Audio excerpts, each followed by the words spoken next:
আমি যদি কোনোভাবে জানতে পারি আমাদের মসজিদের ইমাম আল্লাহ তাআলার কুদরতি ফাসেরা বিশ্বাস, তাহলে কি তার পিছনে নামাজ পড়বো? যদি না হয়, আশেপাশে কোনো মসজিদ না থাকে, তাহলে কি তার পিছনে নামাজ পড়তে পারবো? জি ভাই, এটার উত্তর আমরা দিয়েছি যে আল্লাহর পা আছে যারা স্বীকার করে কিন্তু কুদরতি পা বলে, তারা তাহবিল করে। আর তাহবিলকারীর পিছনে সালাত হবে, যদি আর কোথাও না পান তার পিছনে সালাত পড়তে পারবেন। কারণ তারা 72 ফেরকার অন্তর্ভুক্ত, 72 ফেরকার বাইরে নয়, তারা ফেরকা।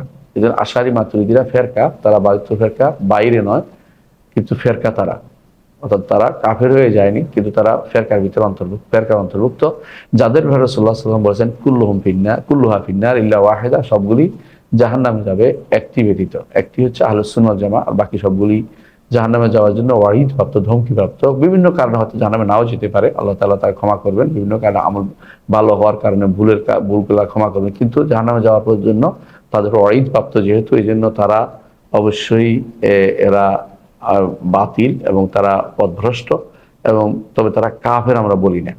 এই জন্য যেহেতু কাফের বলি না, আর ইমানদার, ইমানের ছোঁয়া থাকলে তার পেছনে সালাত শুদ্ধ হয়।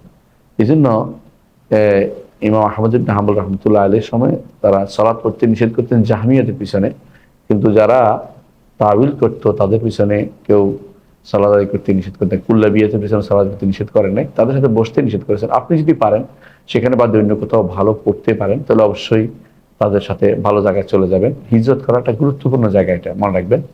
ভালো পরিবেশে থাকলে আপনার সন্তানরাও ভালো হবে। চেষ্টা করবেন ভালো পরিবেশে সন্তানদের বড় করতে, নিজেও ভালো পরিবেশে চলে যাবেন। এমন মসজিদের কাছে যাবেন যে মসজিদে আপনার সুন্দর মতো সালাত হয়। সালাত যদি সুন্দর না হয়, আর কোনো কিছু সুন্দর হইতে পারে না। একজন মানুষের ইমানের পরিচয় সালাতের মাধ্যমে, যত বেশি সুন্দর হবে সালাত, তার ইমান তত বেশি উত্তম বলে বিবেচিত হবে। আশা করি বিষয়টা বুঝছেন।